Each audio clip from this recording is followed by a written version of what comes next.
Voici la nouvelle notion dédiée à autrui que nous abordons à travers 4 séquences. Autrui, une notion phare du programme, à cheval entre la thématique de la conscience, du sujet et la sphère politique et morale notamment. On se souvient tous de Tom Hanks dans le film Seul au monde, voué à parler avec un ballon de basket, Wilson, car il se retrouve coupé de la civilisation et donc d'autrui. Cela nous amène évidemment à la question du sujet. Peut-on exister sans les autres? Comment donner un sens à une vie ou à une existence quand celle-ci se retrouve complètement séparée du reste de nos semblables?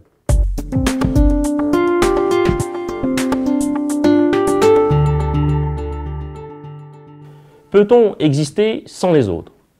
Un homme ne développe les caractéristiques de son espèce qu'au contact de ses semblables. L'homme a besoin des autres pour exister, comme le prouve d'ailleurs a contrario le cas des enfants sauvages.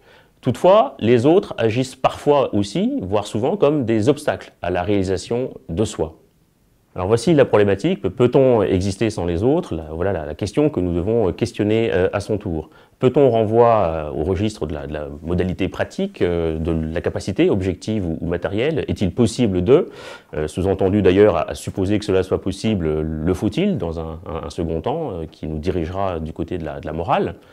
Exister est un verbe qu'on doit distinguer du fait de vivre, qui a une connotation plus biologique ou végétative.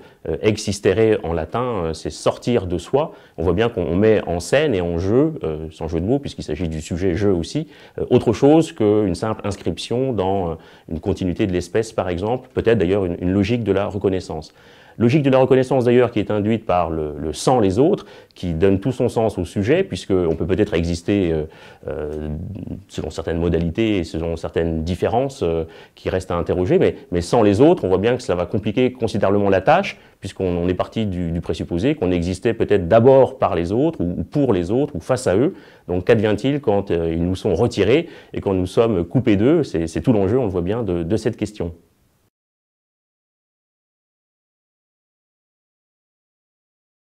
Alors dans une première partie, on voit que la question consiste à déterminer si le salut ne serait pas du coup dans la fuite d'autrui, la solitude par laquelle on se séparerait du corps social, par exemple, du corps d'autrui pour se réaliser pleinement.